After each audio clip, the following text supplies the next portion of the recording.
Probably another book I've read several times is Think and Grow Rich by Napoleon Hill.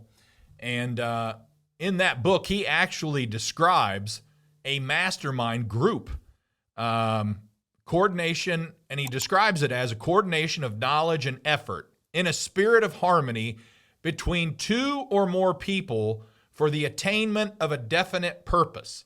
He says that when a group of minds, business minds in this case, come together, they essentially create an unseen, powerful force called a mastermind. And masterminds are led by a person who starts the group as a way of helping others achieve a specific common purpose. In this case, it would be how to grow your business, how to maintain growth, and how to hire, how to fire, all the business stuff you struggle with. That's what a mastermind group does.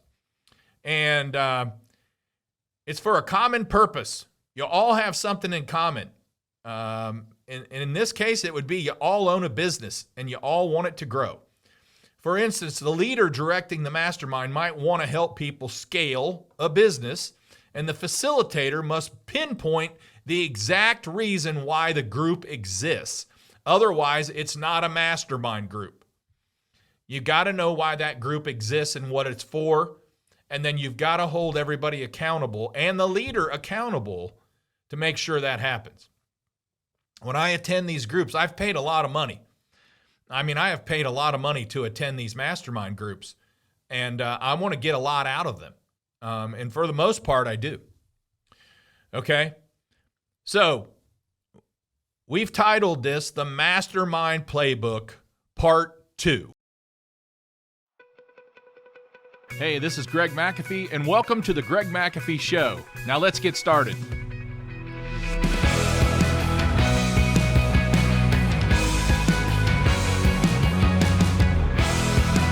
Welcome back to the Greg McAfee Show, where we discuss steps to successful entrepreneurship, how to take your business to new heights, and ultimately follow your dreams. Last week, we talked about the Mastermind Playbook, Part 1.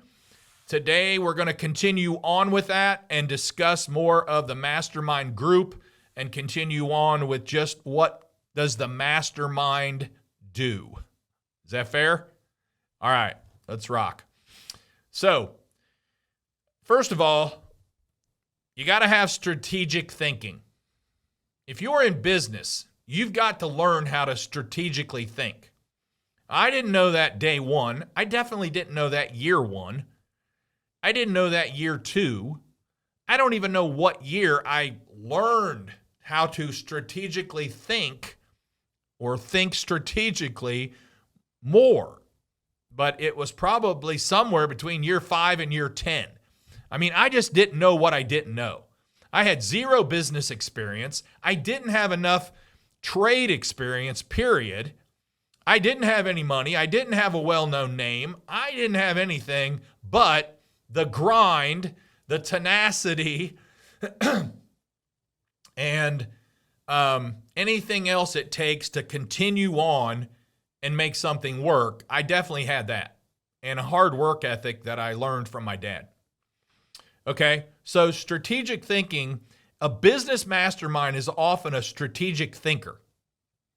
So if you're a mastermind, you're a thinker who can foresee market trends, understand complex scenarios, and plan several steps ahead of the competition. Oh, I love that.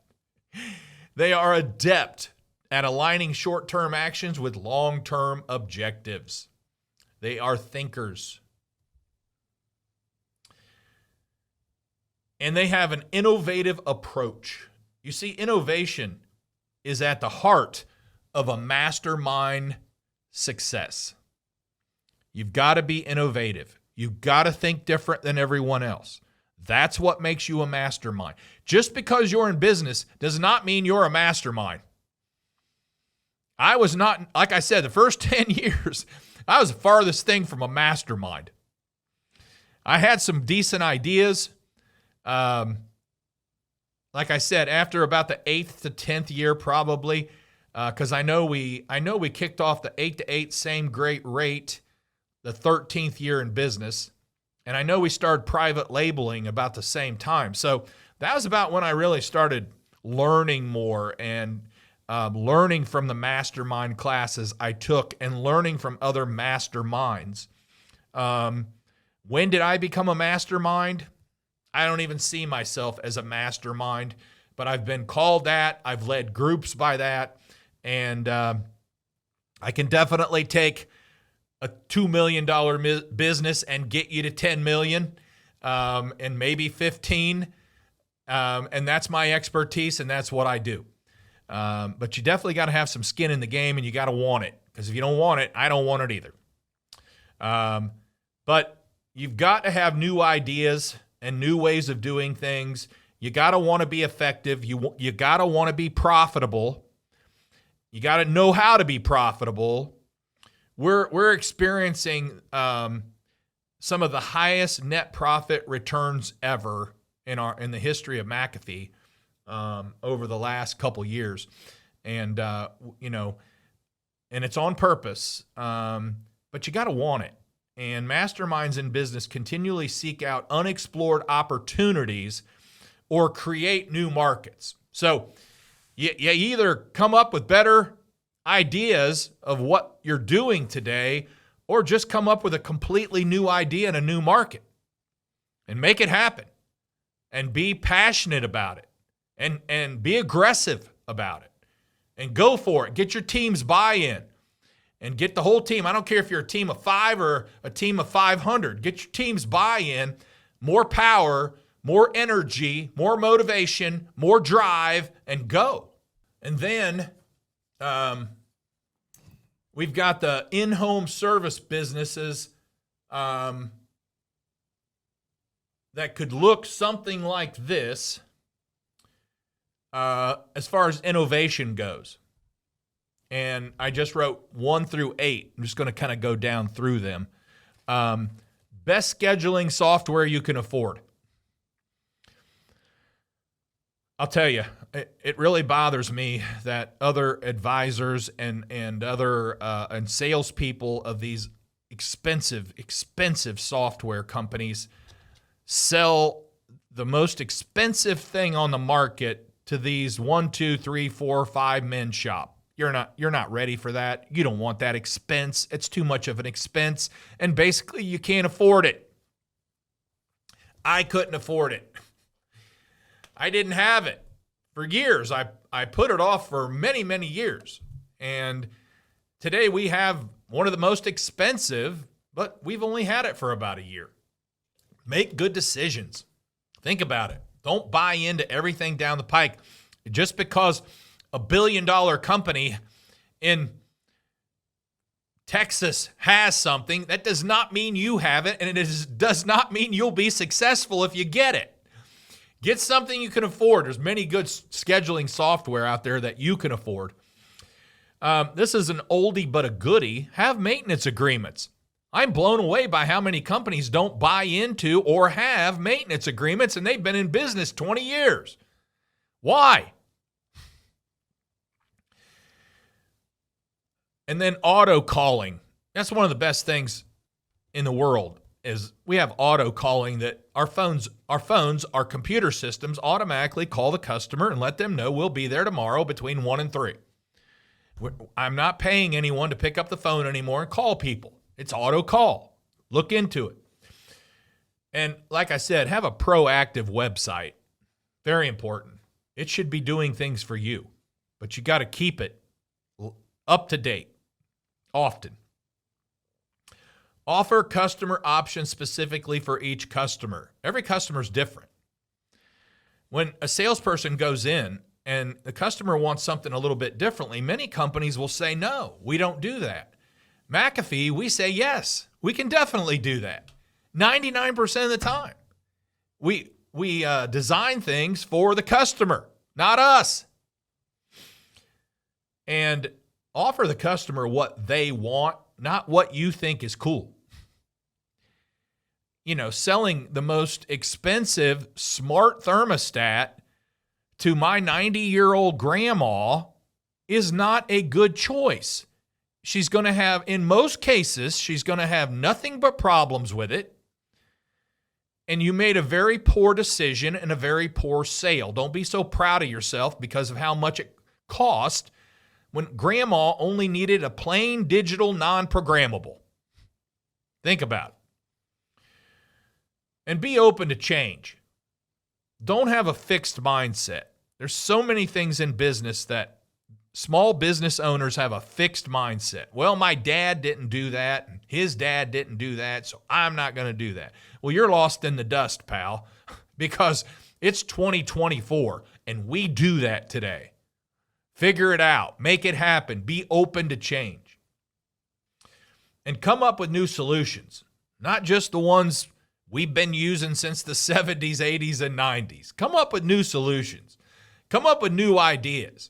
Make your customers go, wow. Okay? So that's some innovation. That's some innovation ideas, examples. All right, then also leadership skills. Effective leadership is crucial, and we're extremely weak in small business leadership. We don't like conflict. Let me tell you something. Nobody likes conflict. But it's part of our job as a leader. If you're going to be a leader, you're going to have conflict. You're going to have to deal with things and face it. You're the leader. And a mastermind knows that. A mastermind prepares for that. A mastermind handles conflict well. They're not afraid of it. And their team knows that the leader handles conflict well. And when the team knows that you're not afraid of conflict, a lot of times there's things less likely to happen. But if they know you're afraid of conflict and you won't deal with it, you've got a big mess on your hands. You become an adult daycare, okay? You can't run from conflict. Face it head on, deal with it, move on. Nobody likes it. It's not fun, but guess what? It's part of your job. And you drive people toward common goals with a clear vision. They have to know where you're going. They have to know how to get there. They cultivate, a mastermind cultivates a culture of excellence and commitment within their organization to their organization. They support it. In most cases, their name's on the door. It's their baby. You should support it. Drive it.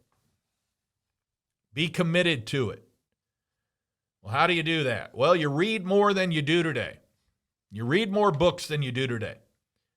I don't care if it's audio or a paperback book. Read more than you do today. Take more classes than you do today and improve. There are, in my area, there's a ton of leadership classes. If I want to travel, there's a ton of leadership classes. And the really good ones, they're going to be more expensive, but they're worth every dime most of the time. And hang around better leaders than you. Find better leaders where their company's growing and hang around them. Be a sponge. Absorb. All right? And then you've got decision making. You got to have the decision making ability where it's quick and effective decision making. That's the hallmark of a mastermind. I talk about that often. It used to be the big eat the small, and now it's the fast eat the slow. You've got to be quick. Right or wrong, make a decision, but be quick. And a mastermind's capable of making tough decisions under pressure, often with not enough information, but they have intuition. A mastermind has intuition and experience to make that decision. And they make the best decision possible. Not every decision is going to be right. I mean, we're not that good. I know I'm not that good. So, decision making. Number one, we make choices every day. And Nick Saban says this best. He said, there's things we don't want to do, but we have to make ourselves do them. And let me tell you something. When I lost 100 pounds in 9 months, I started it October 23, finished it July 3rd, 24. There were things along the way I did not want to do. I did not want to do cardio every day. I did not want to walk 3 to 5 days a week. I can't say I didn't want to work out. I worked out 3 days a week. I really look forward to working out in the gym. But there were things that I just knew I had to do, and I had to push myself to do them. I had to tell, my will had to tell my mind was saying, you've done enough this week. Just stay on the couch tonight. Just watch your favorite movie tonight. No.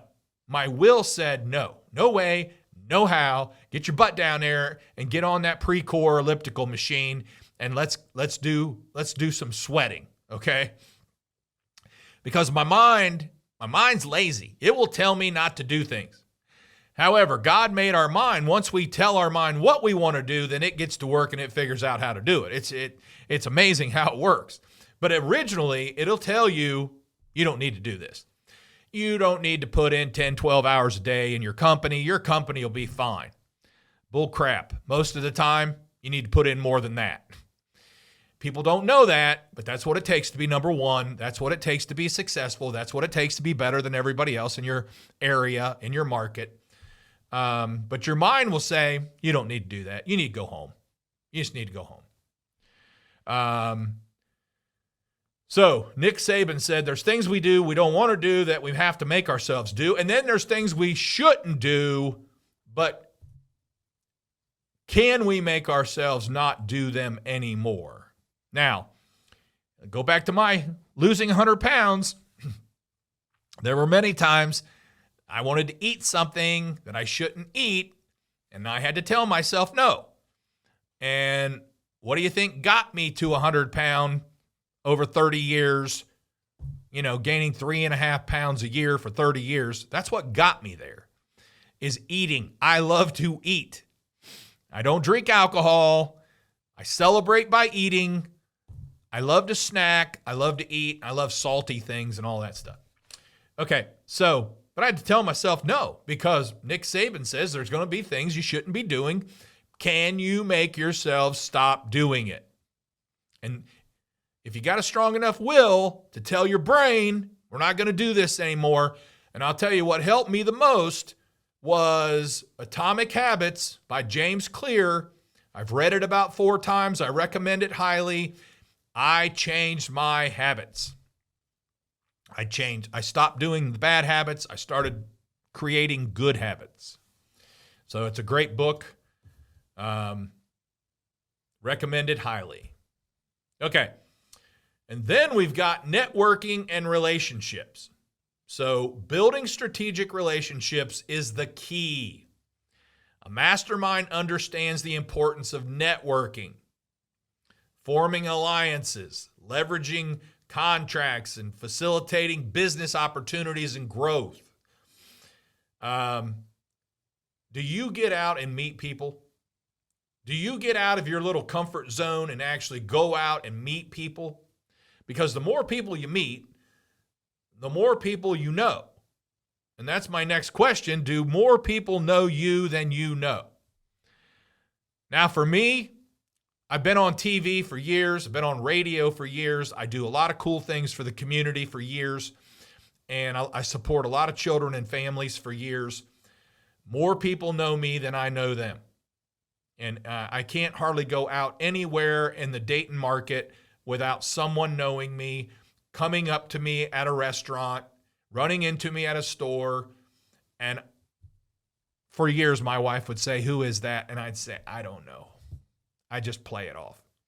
She doesn't ask me that anymore because she knows I don't know. I don't know them. I really have never met them. They just think I know them because they know me so well. They see me, most every day on TV or whatever it is. Do more people know you than you know?